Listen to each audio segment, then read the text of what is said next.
let it shine from shore to shore. Send the light, the blessed gospel light, let it shine forevermore.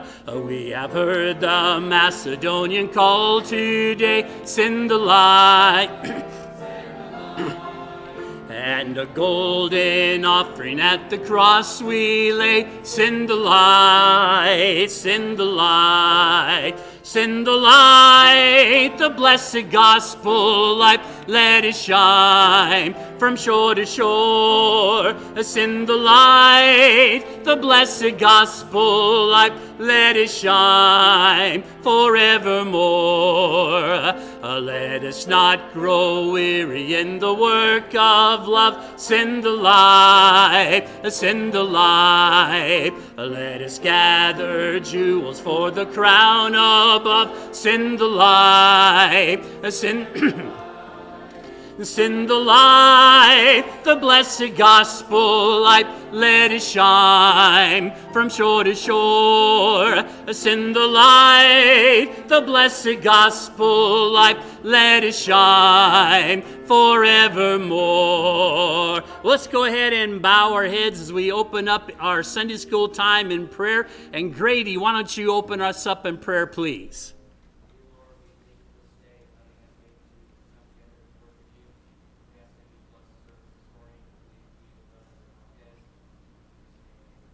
Amen. Thank you. Please be seated. Well, we're grateful to have the Marquez family here with us, our missionaries in Mexico, and also we support the cases, and so they have a great team plan going on there. And I don't want to take any more of his time, so I'm going to ask if they all would come up at this time, and we'll turn the rest of the Sunday school hour over to them. And be prepared for questions as you see the video presentation or his talk about Mexico. We'll open it up for questions. God bless you, sir. Well, hello. Good morning. We're the Marquez family. You all have been supporting us now for almost 6 years. We've been in Mexico since 2020. So my name is Esteban, and then my wife Alejandra, and Sebastian is 5 years old, and then Andres is 2 years old. That's a new, it's a new experience for him. They have been traveling the last few months with us, and we've been on for almost 4 months, and we're getting ready to head back to Mexico at the beginning of May. So a week from today is our last Sunday here in the States. All right, so you guys can go back. All right. So let me just give a brief introduction about our ministry, and then in a moment we'll watch a video, and then we'll have a question-answer time, and you can ask me a question, or if you'd like to ask my wife a question about what it's like to live in Mexico, the food, the shopping, I don't know, anything like that. But we're so excited to be back here at First Baptist Church. It's great to see Pastor and be able to just fellowship again. And I don't know if I shared this with you last time, but I went to school with Randy, and so I've known him for a while. And he actually, you guys were in our missions conference in Escondido. This was back in probably 2002, 2003, around that time. So it's just a blessing to be able to know the shows and connect with you all here at church. So so we've been in Mexico since 2020, and you'll see in the video a brief summary of this, but we've been working with the Case family, and they have just been a tremendous blessing to our family, to our ministry. Anytime I have a question or need advice, I definitely go to him. He's been just such an encouragement to us. And as you probably know, Mexico City is one of the largest cities in the world, and we have just a tremendous challenge there. A lot of people in the metropolitan area. There are 22 million people. So if you can imagine, that's even hard to think that high. 22 million people, and so we have a tremendous job to do, a great task ahead of us, but we definitely could not get there or stay there without churches like yours, without your prayers, and without your financial support. So I want to take this moment to thank you so much for your support, for praying for us. I know that you all have been praying for us because you tell us, because you ask for prayer requests, and we're just so thankful to partner with you in taking the gospel to Mexico City and be an extension of your ministry there. So we had the privilege of working with the Case family when we first arrived, and then God allowed us to start a brand new church closer to the center of Mexico City, and the church is actually May 12th will be our second year anniversary. So we'll be there just in time for our second anniversary there of our church. And so it's exciting. The church is growing, and you'll see pictures and the video there. But didn't want to forget to definitely thank you for just being so faithful to the Lord, and then to be a blessing to our ministry as well. And so at this time, if we could just show that video, and then we'll have just a little more explanations and a summary afterwards.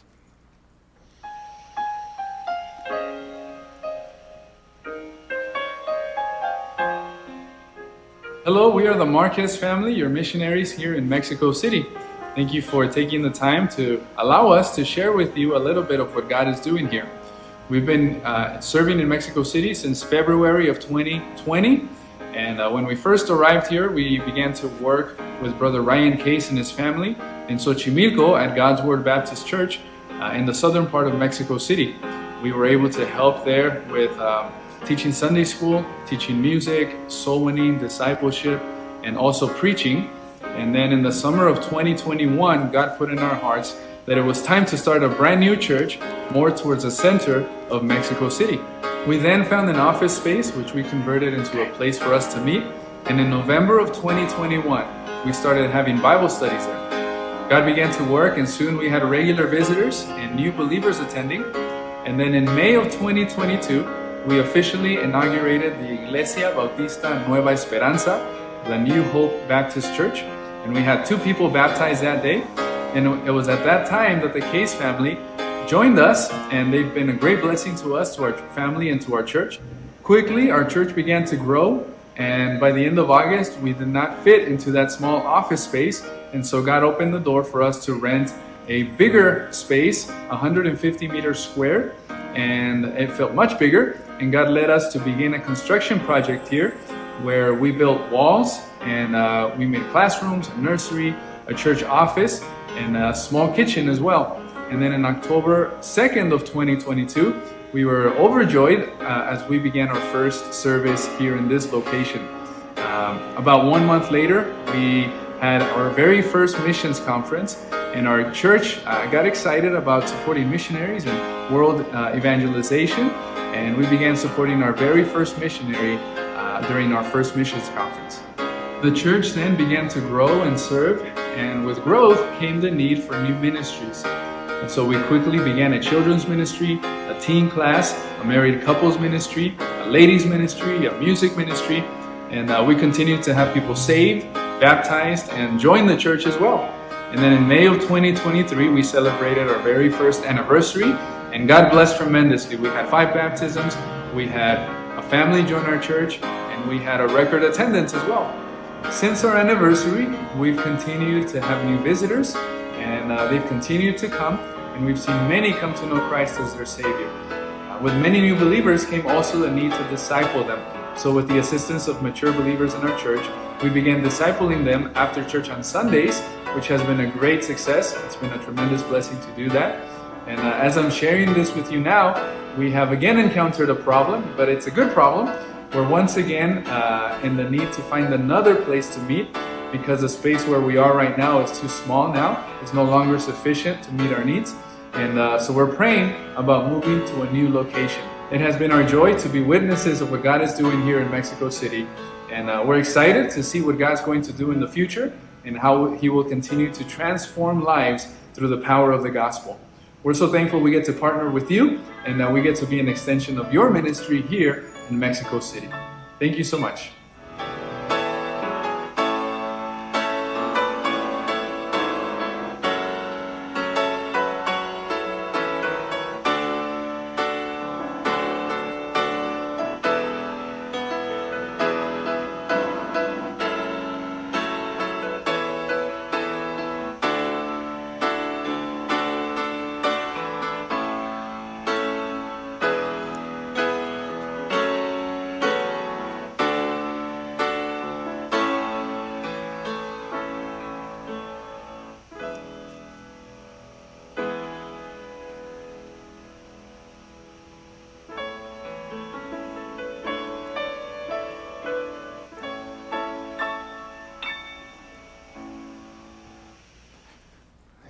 And so there it is. You were able to see there just the people. You're able to see the Sunday school classes. God allowed us to be part of that small building project there, and we're so thankful that we don't fit anymore. And we're looking forward to being back and just seeing what options we have. We'd like to rent something bigger. Eventually, we'd love to be able to buy some land, but it's a bit expensive in Mexico City. So if you'd pray that God would direct us as to what to do, what's our next step for our church. We're a little too crowded now, and Brother Case is just doing a tremendous job there. We've had some baptisms and families join our church, even while we've been in the States. So God's been blessing, and we're excited to see what the next step is in regards to where God would have us to meet. So we would covet your prayers. Please pray that God would open doors and just guide us to the place where He would have us to go after this. So it's exciting. And so you saw there after Sundays, we have discipleship. We set up tables and chairs in the auditorium, and then we have just discipleship with the new believers, and that's been a tremendous blessing. God has been using that. And you also saw in the video how we've been able to, when we had our first missions conference, we began to support a missionary. So we're supporting a Mexican national, and this is pretty exciting. I thought this was neat. He's Mexican, and he's a missionary in Mozambique, Africa. So that has been really neat to see, and we were his last church that he attended before going to the field. He's just doing a tremendous job there in Africa. So yeah, it's exciting. And so are there any questions about ministry in Mexico? Anything you saw in the video? Again, we're about to celebrate our 2nd anniversary, and so still a young church. If you have a question, make sure you wait for the microphone, because the answer doesn't do any good if we don't know the question is. I was wondering what you find to have the biggest grip on the culture in Mexico City. So like in America, there's lots of things we could point to. Mm-hmm. What do you find that people, especially new believers, are like it's the hardest for them to get away from, and the thing that they maybe struggle with as they're coming into the church? I would say Catholic customs, traditions. There's a lot of things that they may not see as religious. They may see it as part of the culture that they always grew up in, and that's just what everyone does. But it's definitely just traditions from the Catholic Church that sometimes are hard to break.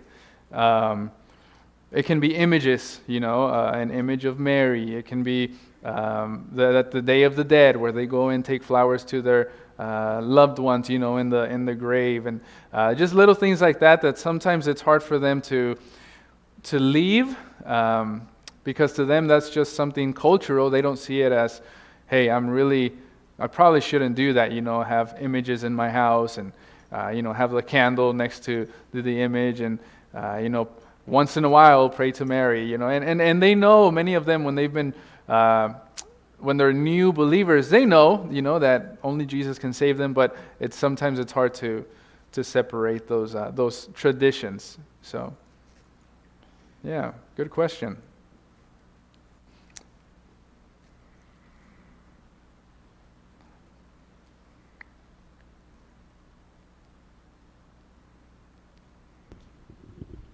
Do you have any strict anti-Christian issues with the government?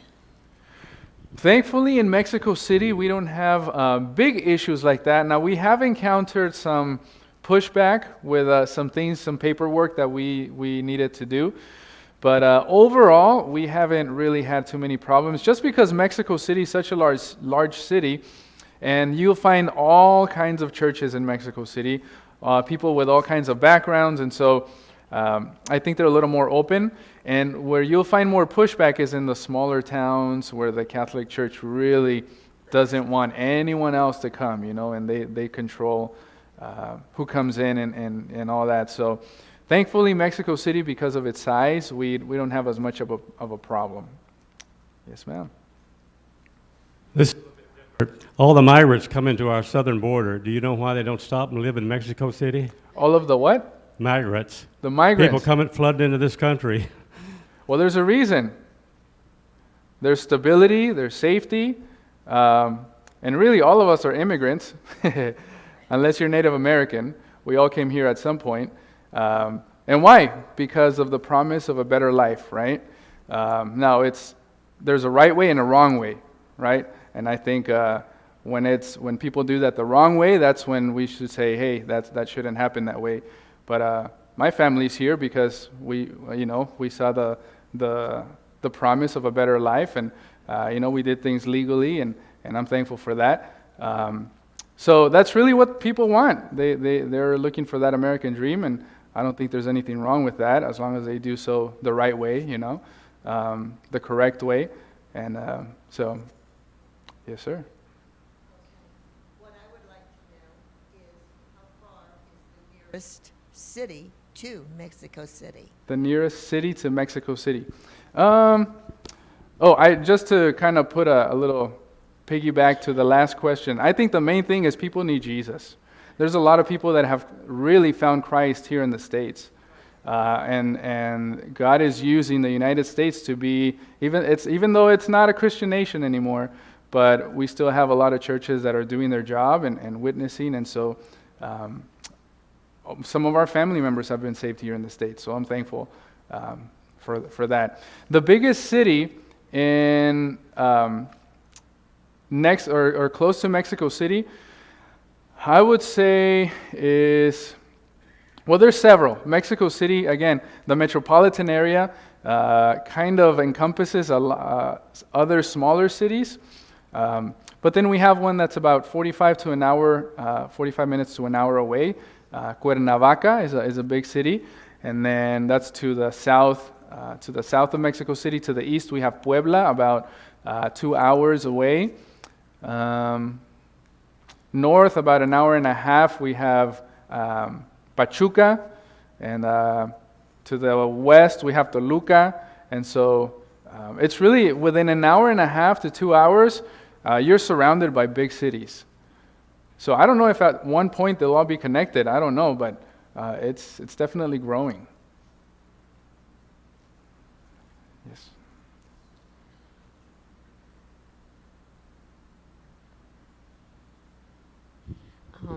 This is kind of for Alejandra too, but obviously where you are is very modern. Inside of your church, everything looked very like an American church. Everything looks very, very modern. So what I'm wondering is, do you feel like you live pretty much like a Westerner or American would live as far as grocery shopping and the different things? Are there any differences for you that have been hard, or do you feel like you live pretty much as you were used to in the States? It's pretty, like you said, modern. There are certain parts of the city where it's like you don't find the conveniences maybe that you would find here. But, there's grocery stores, there's malls, really nice malls. There's parks for kids, it's very kid-friendly.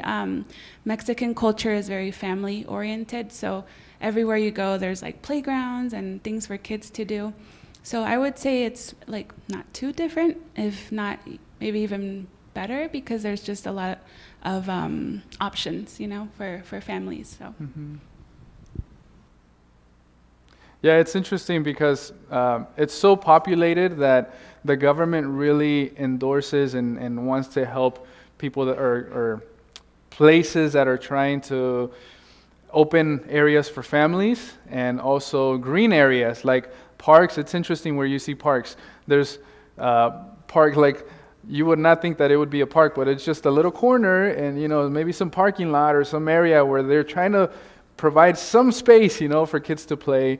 There's a really long park that is between a main road. So one goes north and the other side goes south, and in between there's a park. And it's really, really long. And it's really cool. They have a lot of exercise stuff and things that you can do there. So they really try to provide those areas for families. Yeah.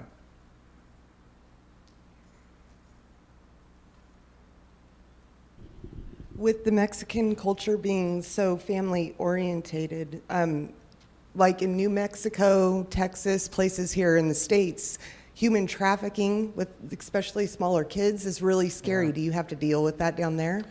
You know, that's been more and more common the last few years. And not just child trafficking, but just kidnappings, especially in the northern part of Mexico City and Mexico.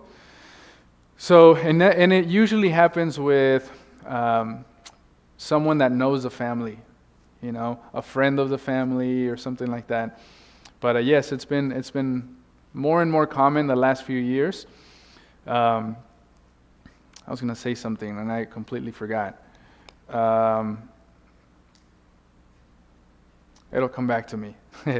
But yes, that's a good question. And we have all the challenges of a big city, you know, the crime, the traffic, but where we live, it's fairly safe. It really is dependent upon the area of Mexico City where you live. There's some really rough areas when you watch the news and you see, you know, killings and all that stuff. Usually, it's in a certain part of Mexico where you find that more, you know. So. Is this maybe a question that seems kind of strange, but I haven't been to Mexico City probably 30 years or something. Is your smog improving in Mexico City? Excuse me. It wasn't planned, sorry. Yeah, it's still pretty bad. There are laws about driving in Mexico City that I hadn't seen anywhere else. Now, I'm told that there are other cities in the world that have the same or similar laws, but for example, when you have a car and you have to get it verified twice a year, which is like a smog check. So you go, you get the smog check, and when you get the smog check, you get a number, a sticker with a number. And that sticker, the number on that sticker will be dependent upon the year of your car and the license plate number. So if your car is newer, you'll probably get a 00 or a 0. If your car is older, it'll be a 1 or a 2. Thank you so much. Appreciate it.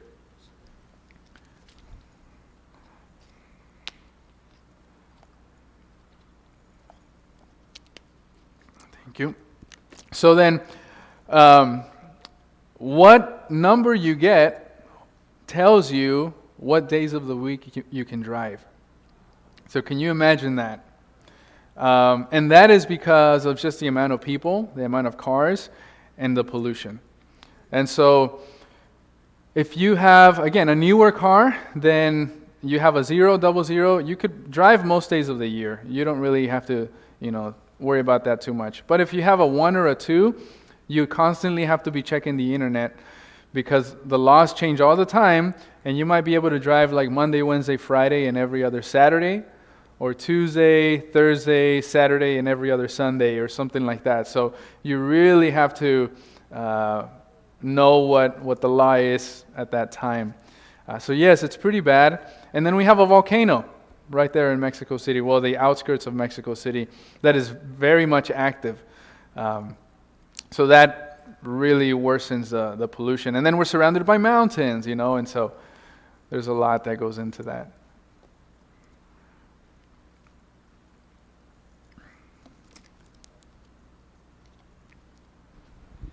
Yes, so assuming it's an issue in the region in which you live, does the presence of drug cartels hinder your efforts to impart the gospel?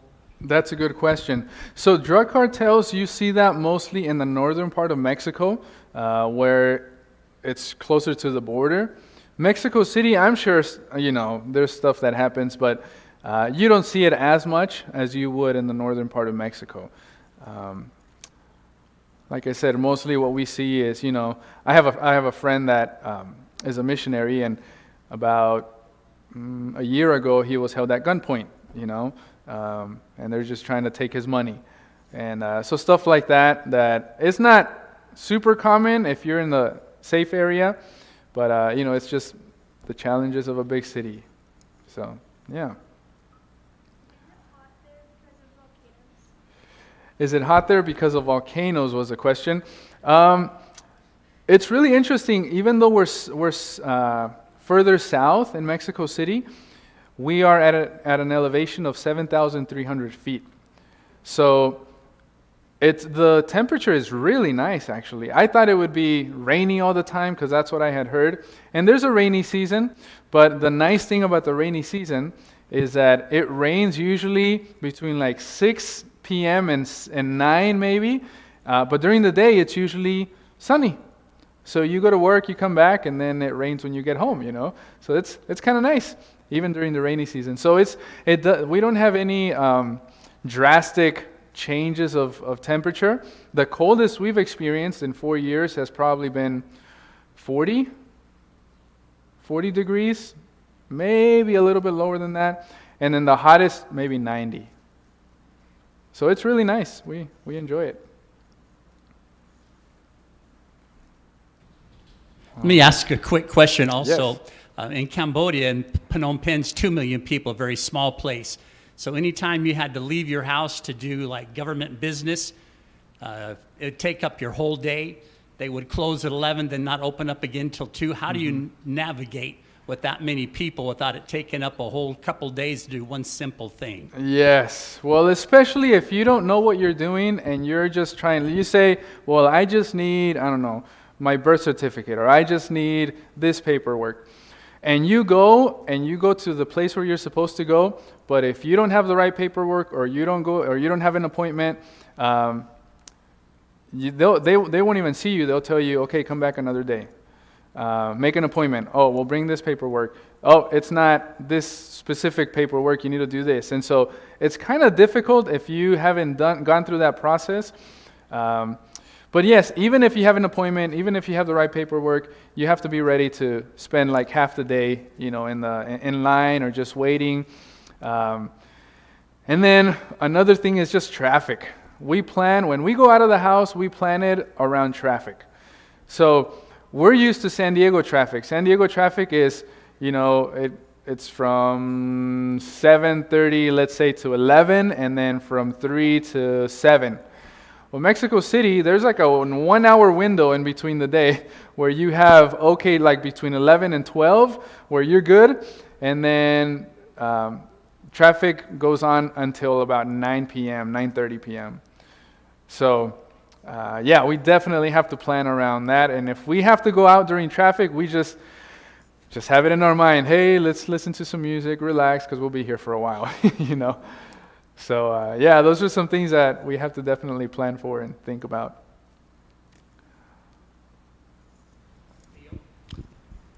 Yes. Yes. Can you describe the quality of your running water? We definitely don't drink the water. We buy 5-gallon jugs, and they come to our house and they bring it. But you have to be careful with, if you shower, you can shower and stuff like that. Some people don't even brush their teeth. I think my wife and I are used to, brushing our teeth and even cooking with that. If you're going to cook, you probably want to boil the water, things like that. It's not as contaminated probably as in other countries, but I still wouldn't recommend drinking it, So, and you just wash your vegetables, and we have that. Those drops that you put when you go to the market and buy vegetables, you make sure you clean it, and we know the drill. We've been told that we have to, how do you say when you take the desparasitar? ¿Cómo se dice? Like when you take medicine to get all the parasites out, like twice a year. I think we did it one time. We haven't done it since. That might explain some things. I don't know. But especially if you're not used to it. Usually when people visit Mexico, they'll be sick for like a day and a half, and then they're good. So we just know that's just what happens,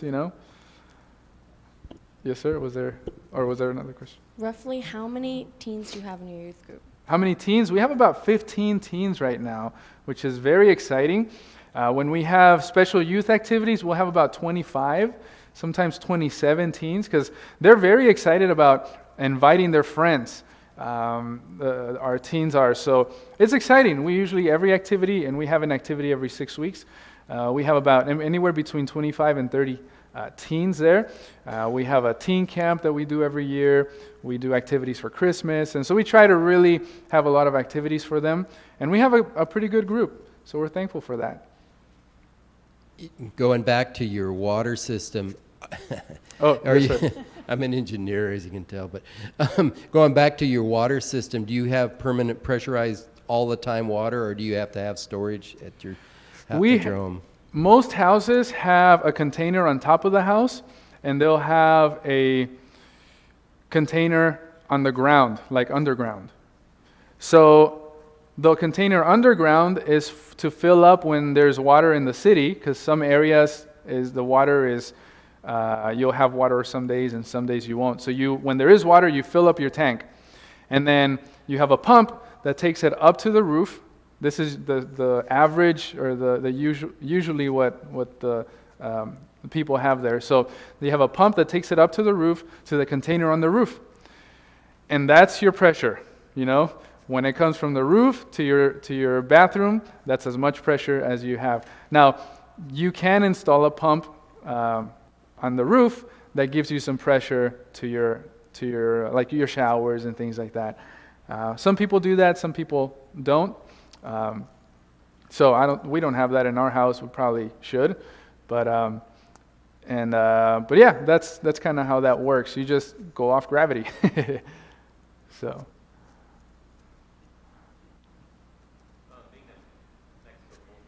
Catholicism is so ingrained in Mexican culture. Would you say in sharing the gospel, is that a hindrance, or is there some kind of, not a help, but there's a foundation that they already have, a foundation of a little knowledge of Christ? Would you say that helpful or hindrance in that regard for sharing the gospel? That's a good question. Here are some things that are encouraging with that point. When we go and share the gospel, or at least hand out tracts, most people are respectful enough to receive it and thank us. Now, Mexico and other Latin American countries, there's an open door right now, because the younger generation, as you see, they question everything, right? And the Catholic Church is not providing answers, and they are seeing things within the Catholic Church that are not consistent within their doctrine and are not consistent with the Bible. And so there's a big wave of people coming out of the Catholic Church in Latin American countries.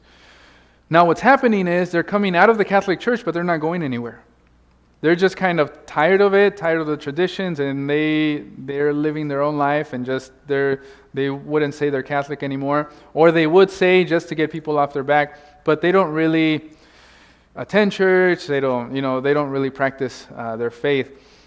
But when we approach them with the gospel, many of them are curious and they ask questions. Well, what's the difference between a Baptist and a Catholic, and what's the difference between Pentecostal and the Baptist, and they'll ask you questions, and they're inquisitive. They want to know, they want to learn, and so there's a lot of that right now, and I don't know how long this open door will last, but I am so thankful that it's there, because people are responding to the gospel when we give them biblical answers.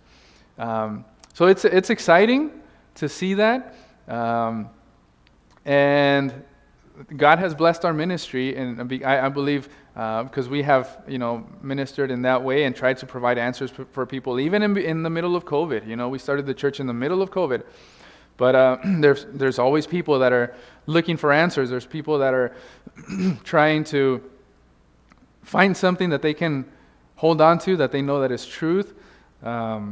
So it's exciting to see that. And I know other missionaries in Central America are seeing the same thing. Yes, ma'am? So I have like two questions and kind of inside of one. Because you keep having to move the church because it keeps growing, praise the Lord. Are you able to stay in your same house, or do you have to keep finding new houses to be close to your ministry? We've had to move. So when we first arrived in Mexico, we were in one place for 2 years. And then we started the church, and so we moved to where the church started, and then when the church moved, we moved again. So we're trying not to do that as much. We're getting ready to move, so we might have to move where we live as well. We'll see, depending on where we end up. So with the traffic and the cars and all the people, are there a lot of motorcycles like in Cambodia? tons of motorcycles and bicycles, or are there other forms of transportation that crowd the streets besides cars? Yeah, so there are a lot of modes of transportation. Now, there's motorcycles, there's a good amount of motorcycles, but they are so dangerous in Mexico City. You see accidents all the time. So it's very, very dangerous. Because, in a big city, people are just trying to get from point A to point B, and they don't always follow the rules, the laws, and so yes, there's motorcycles, but I would say most people travel by public transportation. There's a lot of options, like there's trains, there's buses, there's taxi, there's a lot of options that are inexpensive. So the average person will take public transportation. It might take them 2, sometimes 3 hours to get one way to get to their work. But they're willing to do that because driving is expensive. Unless if you have a new car, then you can drive every day of the week. If you don't, then you have to deal with that, and then insurance and verifying the car twice a year. So it can get pretty expensive. But there are a lot of options for public transportation if you kind of get to know the system and what works for you. So, yes, ma'am.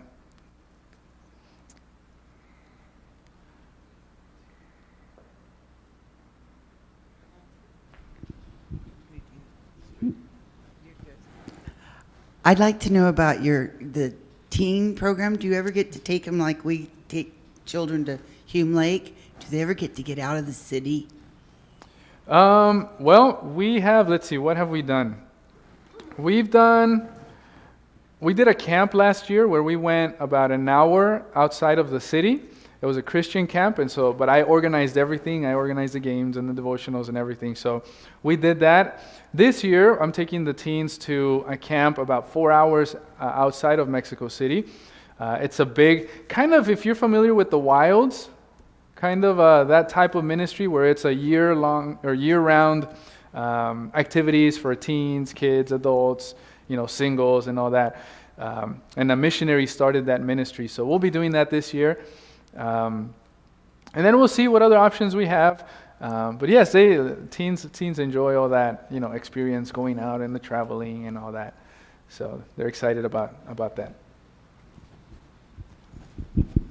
Yes. Yes. You have already mentioned the Catholic background in Mexico. Mm-hmm. I was wondering, in light of that, how significant is the issue of abortion there? Abortion.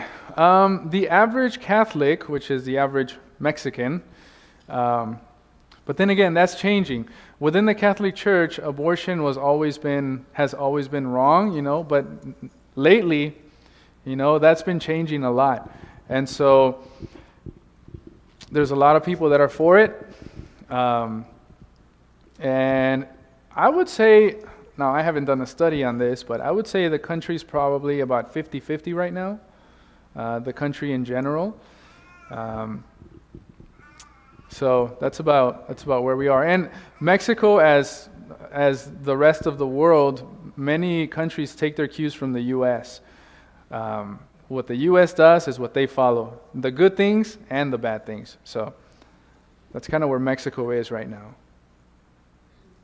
Educational system like?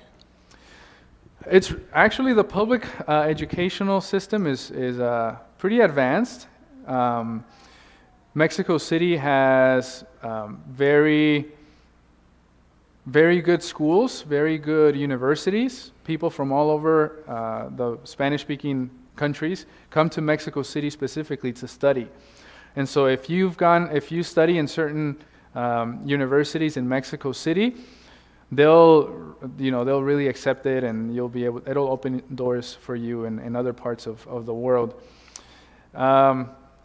Like elementary, middle school, and high school as well, you have a lot of options. I learned this just recently, but there's tiers of schools. You have the schools that are preparing you for university, and the ones that the universities look to. And there's other ones like the average, where the average person will go to. There's the ones where you pay, the private ones. There's the public ones, and a lot in between. And so there's a lot of options. One of the things I tell people about Mexico City has a lot of options of food, clothing, electronics, education, travel, all of that, depending on your budget. So here in the States, we really don't have a whole lot of options. Like food, if you want a meal, even fast food starts at, now it's like what, $12 per person, or $10 per person. And that, that's the lowest you can go. And it can go up to, I don't know, 50 or 60 or more, But Mexico City, you can get full with $3, if that's what your budget is, or $2. Or it can go up to whatever, as high as you may be able to go. You have very, very, very rich people in Mexico City, and you have very poor people in Mexico City. So there's a very wide gap. Again, you don't see that distinction as much in the States, but I think it's a lot more marked in Mexico. So, good question. What's the average as far as renting a house or an apartment there in Mexico City? It varies a lot. The area where we are right now, if you want, let's say, a 3-bedroom, 2-bath house, you're probably looking at close to, I was going to tell you in pesos, but in dollars, we're thinking about 1,000, a little over 1,000, 1,100 for a 3-bedroom, 2-bath, something like that. And that's in a okay area, You can get cheaper, but you may not want to live there. And there's a lot more expensive. There's an area, there's areas in Mexico City where you can find that, a 3-bedroom, 2-bath for, $1 million. So, or more. So there's very, very, very rich areas and very, very poor areas. So, all right, good questions. Well, thank you so much, Pastor. And if you have more questions, maybe at the end of the service, we'll be over by our table. We do have our updated prayer cards that we'd love if you would grab some. If you have the last one, you don't have our kids on the prayer card. Now this last one, we have our kids there. So we would appreciate your prayers. Thank you, Pastor.